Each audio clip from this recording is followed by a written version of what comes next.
Officer of FUFA Media Services. Thank you. Is it possible for you to put on your camera? Okay, just a minute.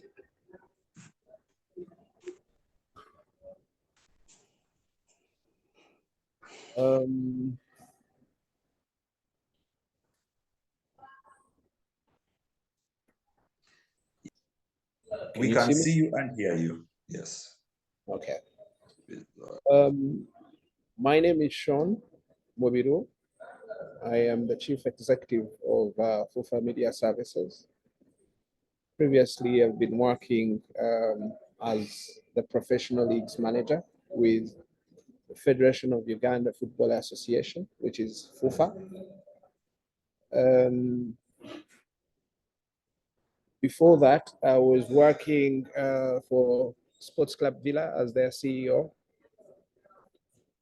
And before that, I was working for Great Lakes Institute for Strategic Studies. And before that, I was working for Kinetic Management Group. So I've been in the sports sector for quite a bit, for a number of years. And I was privileged to be contacted by Mr. Ronald to speak about this topic today. I am coming from the ICT sector, but I also do have a sports management degree from Berlin University. Briefly, Abdi, that's me. Thank you very much. Jogos, yeah. Well done. That's what that has been my team for years. So tell us, when we talk about sports entrepreneurship, what exactly is it? I prefer to start from the very beginning, where we all must understand that we would like sometimes to begin from the opportunities, but there is the whole beginning of sports as an industry. And many people look at it as a simple element of, or a simple entertainment and leisure, as many people find it. But sport is an industry, just like you see financial service and banking. And sport is just more than a game, or football is just more than a game. And I'll use the case study of football. I'd like to dive in directly that with the emergence of the National Sports Act 2023, which the president of FUFA was instrumental to bring into place, it highlights so many things. And one of the key areas is that any sports entity, whether it's a football club, whether it's a league, whether it's an association, must be governed well. So my first point here is we need to start with governance. And when I talk about governance, I am going to talk about statutes, articles, rules, and regulations. So whether you're a football club, whether you're a basketball team, or whether you're a rugby club, for you to be successful and create opportunities that everyone is waiting for out there, you must be able to govern and administer yourself. You must have structures, and these structures can either be committees, can either be boards. So these are structures that help everyone else in that club or in that rugby club to make decisions. So these structures will use those rules and regulations to make decisions that will entirely impact the club. In order for a football club or an association or a company that is in the sector of sport, you actually must have processes, how you do your things, and it has to be the right way of doing things. So these processes are very, very key for us to understand this sector. But also, there is the other element of systems. You must have systems that will be able to gather data and information for you to enable you to make the right decisions and to enable you to function well. The other element, which is the fifth, and for me is the procedures and guidelines. And this is the behavior of certain stakeholders or people agree to have a kind of culture whereby values are defined and rules are defined. So these procedures and guidelines are very, very important in this sector. The last bit that is very, very important is the reporting. And for me, the reporting is making the reports, making sure that there's transparency and information is shared and there is accountability. So, Abudi, this is the first part that we should all appreciate, that if we are to have a vibrant sports industry, every player, stakeholder, whether it's a league, whether it's an association or a federation, must appreciate these 6 elements in governance.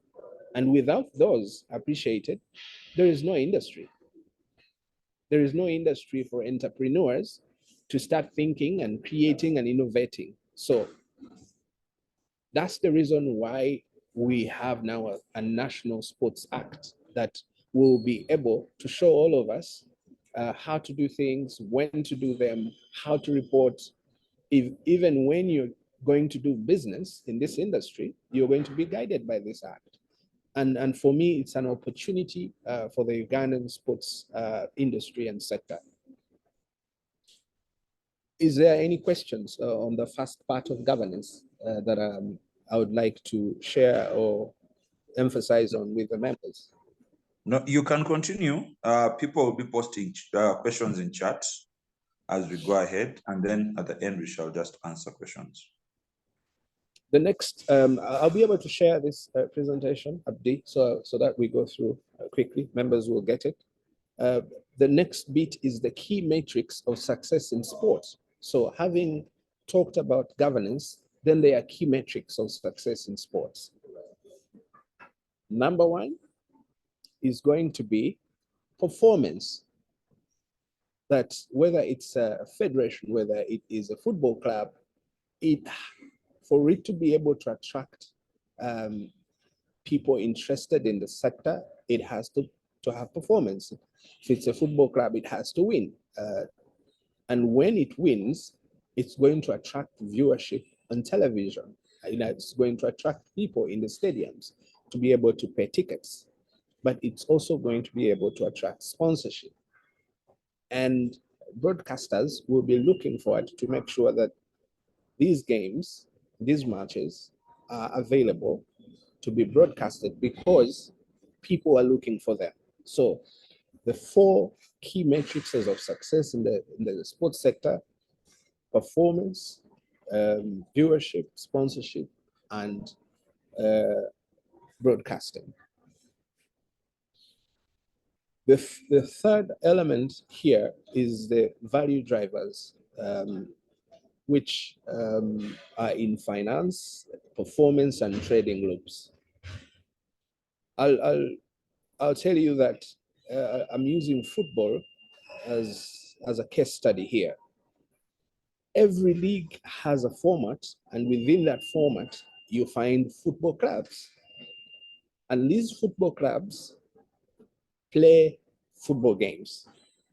So you're going to talk about number of games, you're going to talk about matches that are going to be played, but also you have to look at the element of number 1, attendance and sponsors, like I told about 4 areas. So you can't get the numbers around a sport or even a football club if there are no attendances, there's no performance, and you won't have sponsors on board. So it means that once the clubs are playing well and the league of the competition is good, you're going to have broadcast entities that are interested. I'll give you an example of FUFA TV, the one I work for. If there is no league, excuse me, if there are no clubs playing, so you won't have anything to broadcast. So the competition is very, very important. And in order for it to be on broadcast and have demand, it must have attendances, numbers, and performance. So at the end of it all, when these teams perform, there is what they call prize money, and that's the financial element. Under the prize money, this money is going to be used to purchase players in a given season.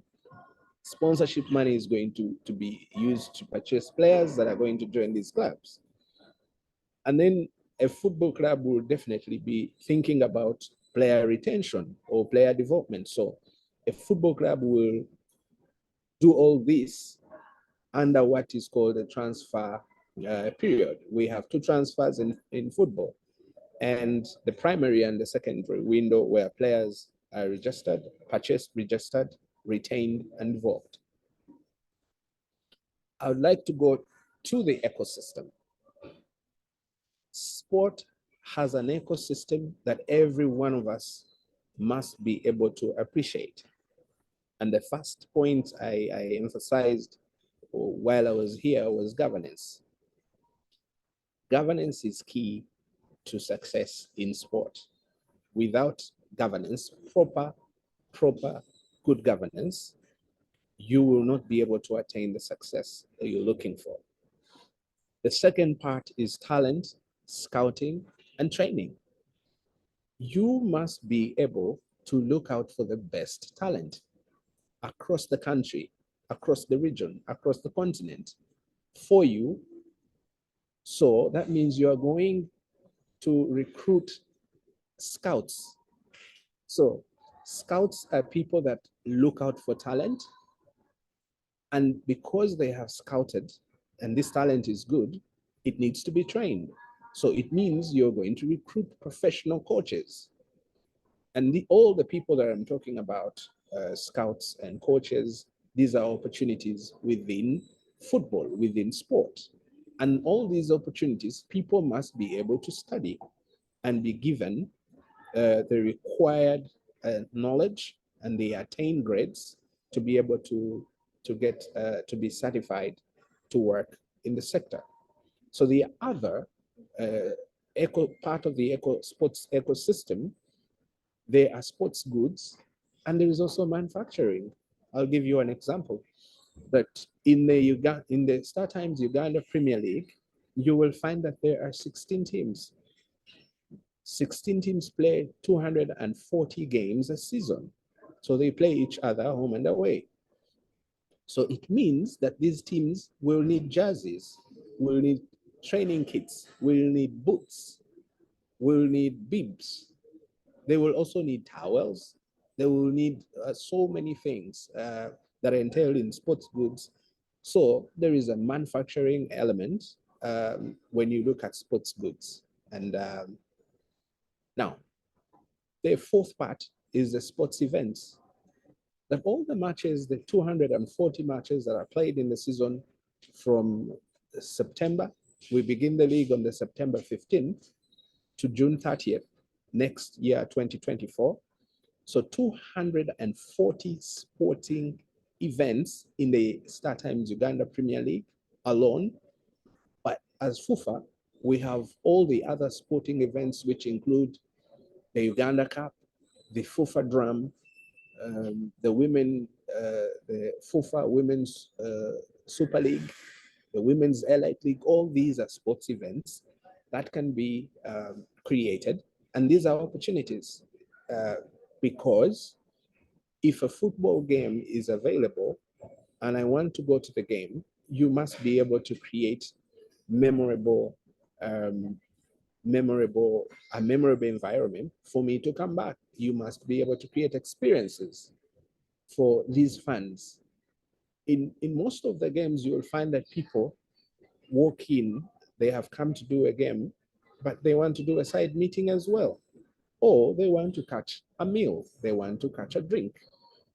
They do not want to go in the in the in the in the spectator area. They want somewhere where they can sit and probably make a Zoom call and talk to someone and close a business.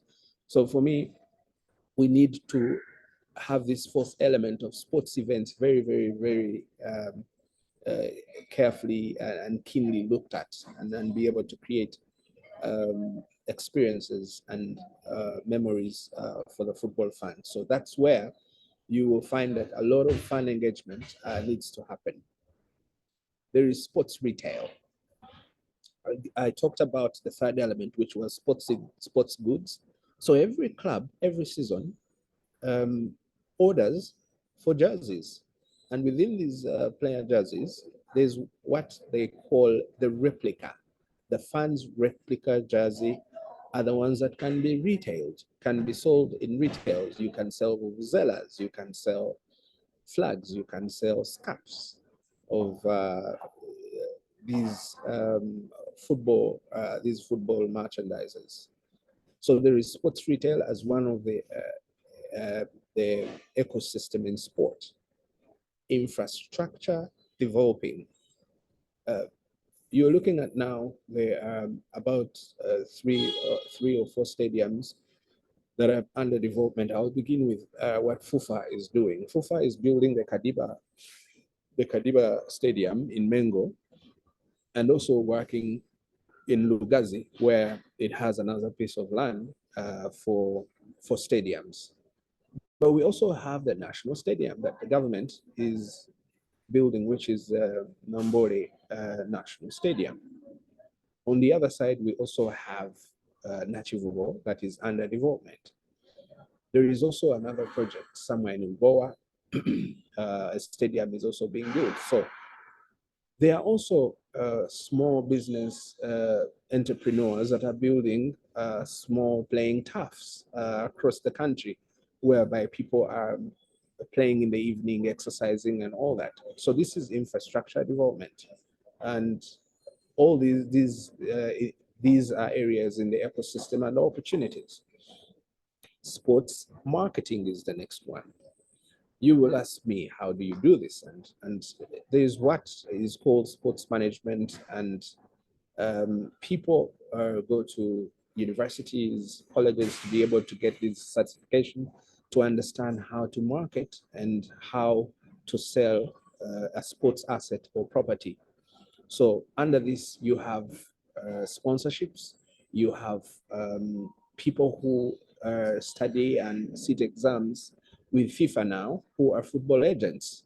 So they are actually managing players, marketing them, and making sure they are assets that can be able to create as much money and opportunities as possible.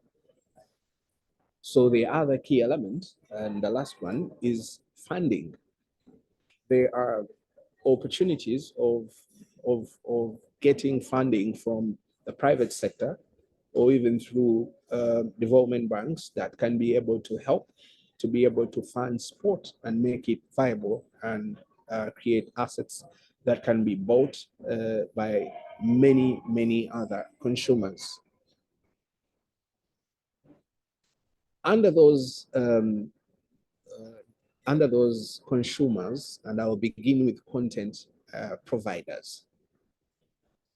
Within the sports industry, you will find that there are businesses or divisions which are solution providers to content providers and distribution channels. And number one, they are the football leagues or rugby leagues. They are football teams or rugby clubs or basketball teams or netball clubs or even athletes. There are associations and federations. All these are entities that are solution providers and create content that providers and distribution channels can be able to consume. I'll give an example today. The Uganda Cranes is playing Niger in Morocco. And TVs and distribution channel, CAF, to be clear, gets distribution channels such as pay TVs and outside the continent and in the continent to be able to get this match live. So the federation, like Federation of Uganda Football Association, if it is hosting a game at home, it means it has the rights to broadcast that game. Now that Niger is the one that is hosting Uganda, it has the rights to that game. And television pay stations would run quickly to them and CAF to be able to consume some of these, some of the content that is coming out of these games. Internet providers, streaming companies, and social media companies that creating content and making sure that it's available to be consumed by followers of teams, national teams, and etc. The other area are goods and services providers. There are businesses that are solution providers to content providers and distribution channels. And I'll be able to read them down for you. I talked about sports retail, sports goods. They are manufacturers, food and beverages, healthcare, construction. I talked about stadiums, professional services like sports management and people that are doing management of players like sports agents and also managers. There are sports agencies that make sure that they provide professional services to football clubs, to federations and associations, and also entities that are in the industry. Technology providers such as telecoms, such as internet providers, such as content creators, such as web and software developers, video gaming, and corporate sponsors and financial services. So these are the goods and service providers, but these are the areas that the sports sector would be able to provide opportunity for those entrepreneurs that are willing to get in and be able to innovate and create value that would be able to be consumed and it's paid for. The other bit are the distribution channels. And here I'm talking about television, satellite, cable, radio, internet, and social media companies, influencers, and people that understand and have gone through sports training to know how social media is used at a football game, at a rugby game. Not everyone will definitely understand how to use social media and to create content and what content is required by consumers. And that is something that also people must be able to understand and learn.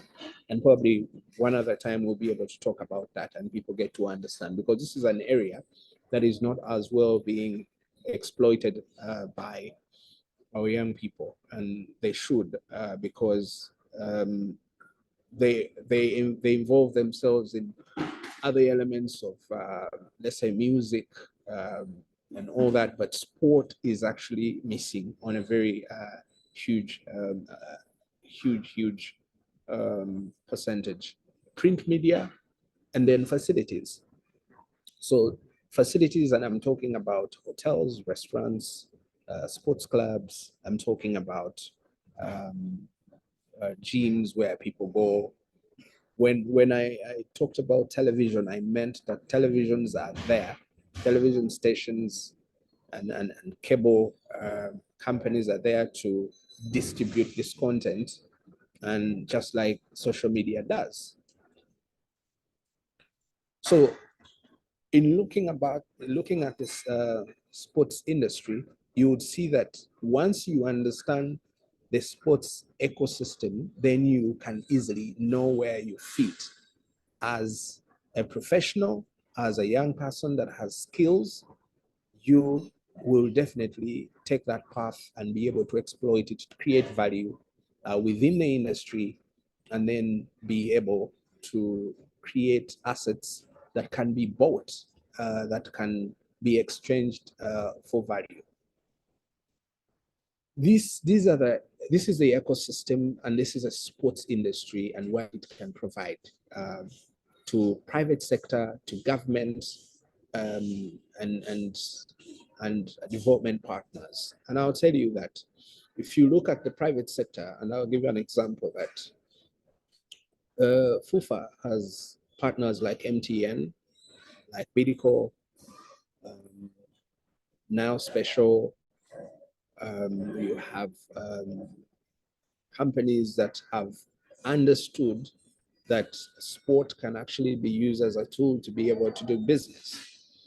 The biggest part that has not been understood by the private sector, and probably by so many people, is to understand that sport is a business. Sport is the only business that can actually bring in all the other sectors within it. And I'll give you an example that you look at a football club that advertises that it's looking for a chief executive officer. Of course, someone who understands business, someone can be able to administer and run professionally a club and put up a team and be able to create value and run business within that football club. But if you look at all the other areas that a football club should have a head of marketing, should have a communications person, should have a social media person. A football club should have a web and software developer. It should have an accountant. It should have a lawyer. And all these, and that's why I'm saying all the sectors that we know can literally fit within a football club or a rugby club, a basketball club, if we do the governance bits right. So we get all these sectors to work for that sport, whether it's basketball, whether it's football, and create opportunities that we all can be able to feed in and provide value, and assets are created and bought. So Abdi, in brief, that's the ecosystem. Those are the opportunities. There are many more other opportunities depending on the entrepreneur, because if you get into the sports industry, you will definitely find a gap and find what to create and sell to consumers. If there are any questions, if the team wants me to be able to expand on something, I'll be grateful to do that. Thank you, sir. Thank you very much, Shawn. That is quite enlightening. I thought I knew about the sports industry, but evidently I just knew a drop. People actually putting comments in chats. Akampura is like, it's great to understand it's not just about talent. It's just not about leisure, but business. Barbara has a question. How does one tap into the ecosystem? Are the opportunities advertised, or one has to express interest? Thank you, Barbara, and thank you, Akampura. Many years ago, when I was not in the sports industry, I did not know that it was that diverse. But these are some of the things that we get to learn each and every other day, and I keep learning myself. Barbara, thank you for that question. I'll go back to the first bit. When you have a well-governed and administered, and I'll begin with the Federation. Federation of Uganda Football Association, we have made it a point that football must have the right governance and must be administered well. And this helps us to be able to create opportunities for for people who have skill, but also people who are professionals. Are they advertised? Yes. In properly run clubs, they advertise for these services, but also you do not wait to get that advert, Barbara. If you see a gap, do a presentation, go and show your value and what you can do, and you might be the next service provider to that federation or to that football club or rugby club or rugby union or basketball federation. So for me, do not wait for an opportunity to be advertised. It might never be advertised. It is you thinking out of the box and seeing the need for this service, and you go and pitch and you say, this is what I can turn this water into the oil that everyone is looking for. So for me, you don't have to be to wait upon advertising. If you think that there's a gap, if you think that you can create value, just knock that door and present and give them value, and then it will be paid for. And you never know that probably that value is going to be paid for by one of the sponsors sponsoring that football club or that federation. So knock that door, Barbara. Don't wait for it. Yes, they can be advertised, but innovate, create, and show them that this is the value I can bring on table. Thank you, Shawn, for that answer. Yeah, there's a research that showed that only 30% of opportunities in all fields, careers, business, only 30% advertised. So that means like the 70%, you have to go and look out for them, find ways of tapping into them. Akampuli, I have had your hand up for a while. Please go ahead. Can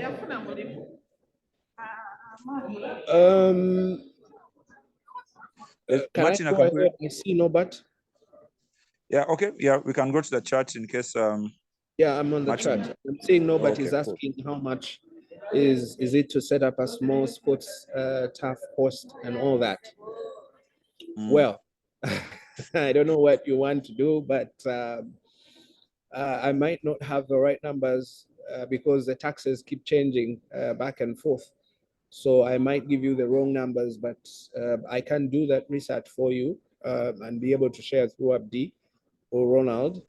But you need to think about between probably if you have land and if you don't, probably you need to think about 100 to 300 million, depending on what you need to do there. But let me tell you this, if you want to create that, and I'm giving a very good advice here, most of the taps that have been developed are injury traps for Ugandans, because everyone thinks that they can actually develop a pitch and be able to collect money. Yes, people are collecting money, but people are getting injuries. So we have to be very careful if we go into the development. And FUFA is open. We do have the football development division at FUFA that can be able to give you expertise, knowledge on how to develop it and how to make it better, and then how to be able to create something that is sustainable, because most of them do not actually last.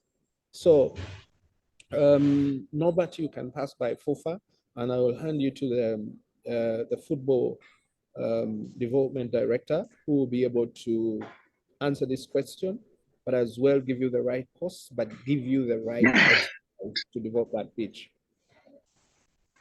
All right, thank you, Shawn. Akampria, please go ahead. Martin?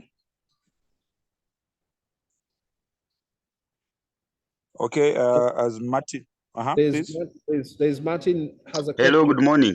Hello. Yes. Hello. Yes, Martin, hello. Can hear you. Yes, I can hear. Good morning, thank you. This is very exciting to understand different things, but I am asking my question. the way I observe business in sports, as if developed nations can do much better. So as developing nations like Uganda, how best can we exploit this and prepare ourselves for the business opportunities? Thank you.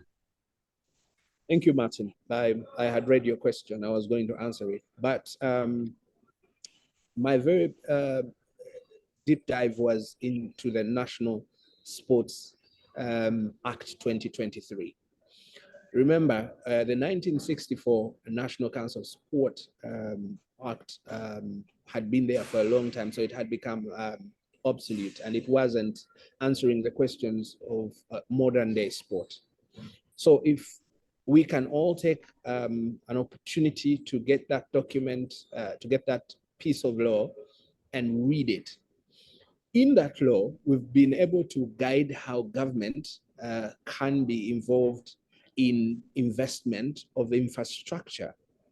But also the beginning part is having the law to create regulations that can be able to help us create a sector that is, first of all, governed, but creates opportunities. So we start where, Martin, where we need to put the law in, the law rolling, and now the minister needs to be able to work on the different regulations to enable us and enable entrepreneurs and protect them with their investment.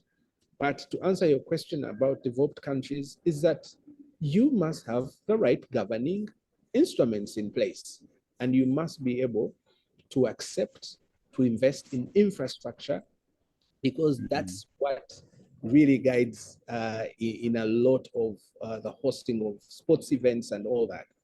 What we are appealing to government and telling them that Uganda, Kenya, and Tanzania can be able to host the AFCON 2027 bid that we have put in. But what is needed in there is you must have stadiums that at the standard that can host these games. You must have hotels, and that is where we're doing really well as a country. But you must have roads that fit within the bill to be able to give access to people to go in all these other stadiums and hotels in as quick as possible. So to answer your question, the law must be in place. It must be implemented. We must invest in infrastructure, but we also must have the private sector accept and allow to learn how business can be done within the sports industry. When we understand that actually sport can be able to be our next oil, we will be able to invest in this infrastructure, invest in our athletes, but as well as build sports clubs, teams, and sports entities that will really be able to build this industry and create opportunities and assets better. So for me, the law, the infrastructure, having clubs that governed well will be able to give us all these sports events. It doesn't matter whether we're in a first world or not, we can actually do it here if we accept to do the right things on time and do them well. All right, thank you, Shawn. There's a question here from Thank you very much. Joshua. Kuma Joshua is asking, what's the new Sports Act limit small social media content producers? The accreditation process seems to favor the big boys. I don't think so. And this is what I've told you, that if you are an entrepreneur, then you either have the skills to innovate and create. And I'm telling you, the big boys do not have the time to think or do the things. So they are waiting for an entrepreneur out there that can be able to innovate and create value and assets for them to buy. Theirs is to open their wallets and pay for the latest innovation that can ease doing business for them, or providing opportunity and making sure that there is fan engagement and all that. So you don't have to worry about the big boys. The big boys are always looking for who to pay and just walk away and celebrate. So it's up to the entrepreneurs to think, to not sleep too long, because if you do, then you will not have time to create and bring value on the table.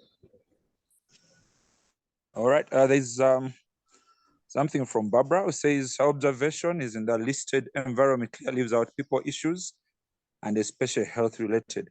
Barbara, are you able to unmute and elucidate on that?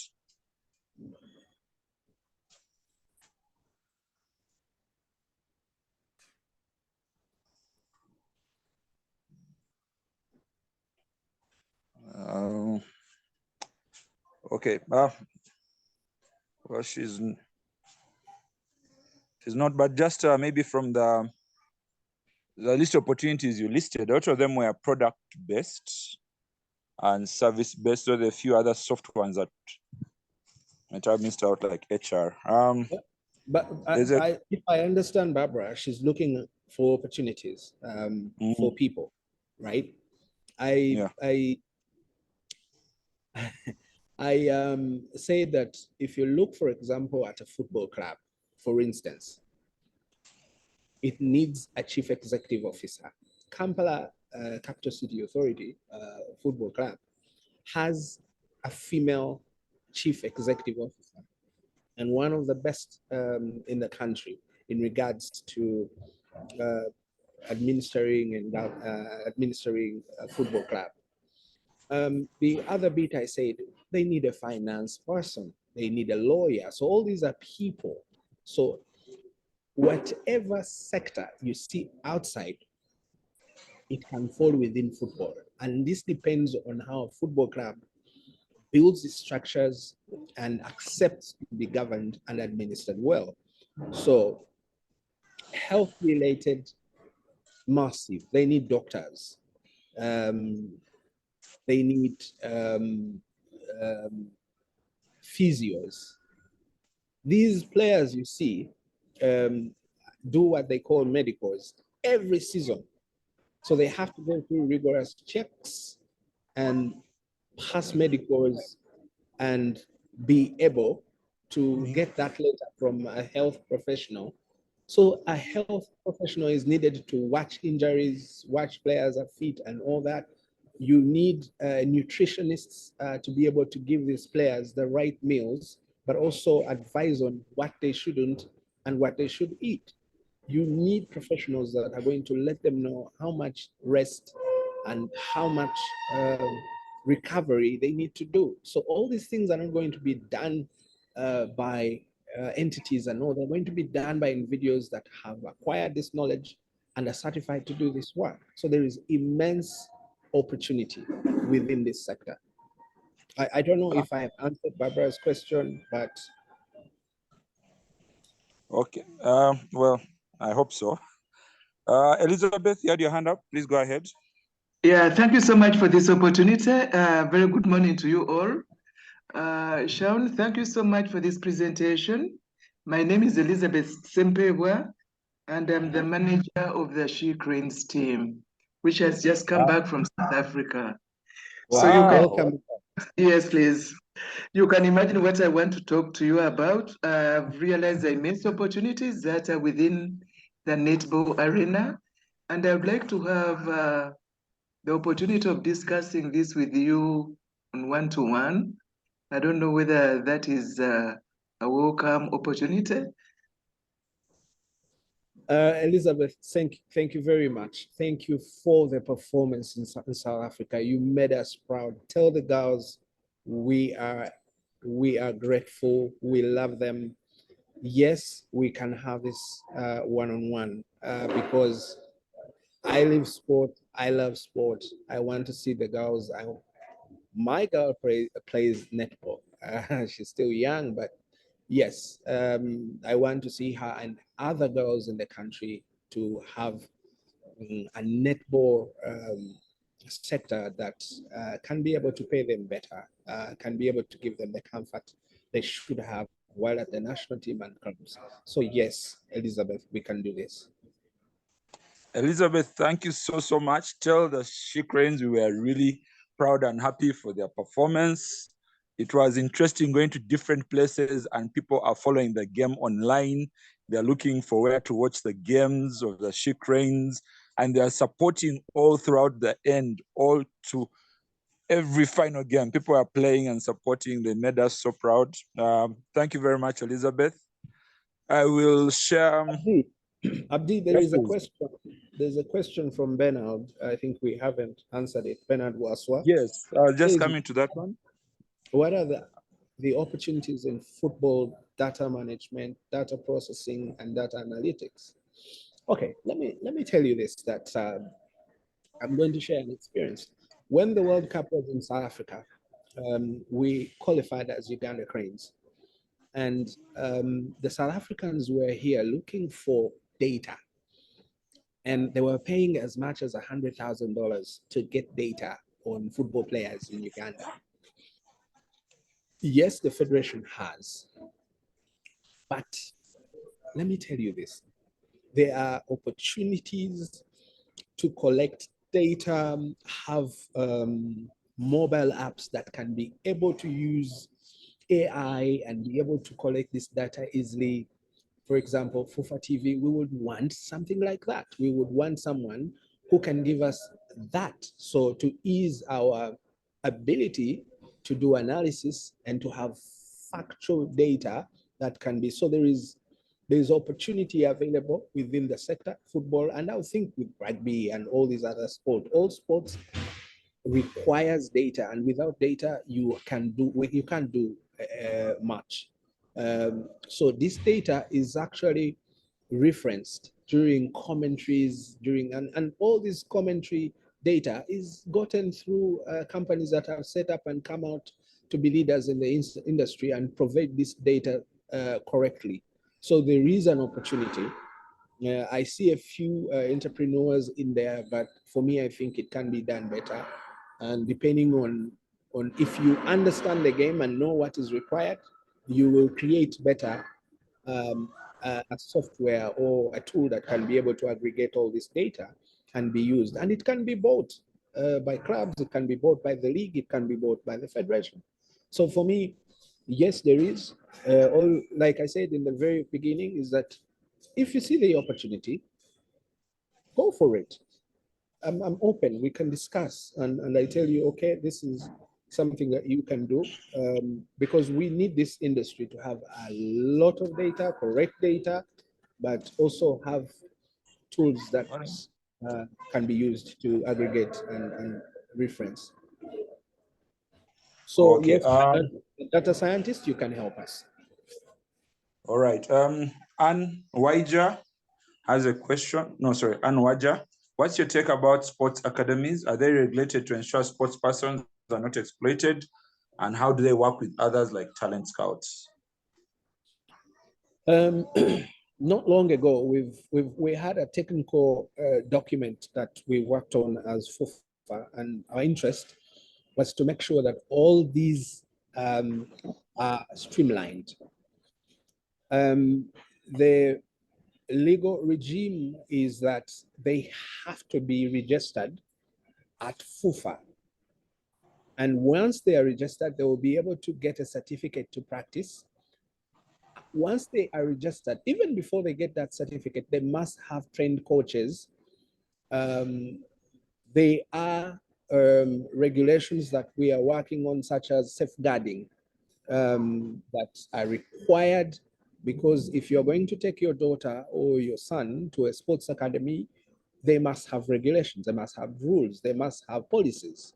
So these are the things that as a federation, we're working on and making sure that if Abdi or Mr. Waswa wants to take their son or daughter to this academy, they must first check if it's registered with FUFA, because at the end of the day, you must have these registered and checked on and regulated.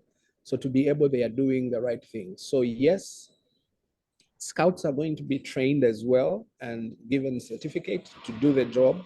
They also must understand what to scout, when, where, and who, at what age, and all these things. So within our technical document that we are wrapping up, will be done before this year ends, we'll be able to share and people will know who is a scout, what does he need to have. An academy must be registered with FUFA, and it has to have trained coaches of all age groups, must be able to follow a curriculum to be able to impart the right skills at the right age, all these things. By the end of the year, we'll be having all this in place and making sure that you take your sons and daughters to academies across the country that are certified, but also follow the FUFA curriculum to produce a player that will also follow what you call a professional pathway that can lead them to play into the Uganda Premier League, to play into the big league, to play for the national team, or even find a club on the continent or outside the continent. All right, thank you, Shawn. I see we have run out of questions. It was a very enlightening conversation. Thank you very much. Please share the presentation. We shall send it to everybody out there.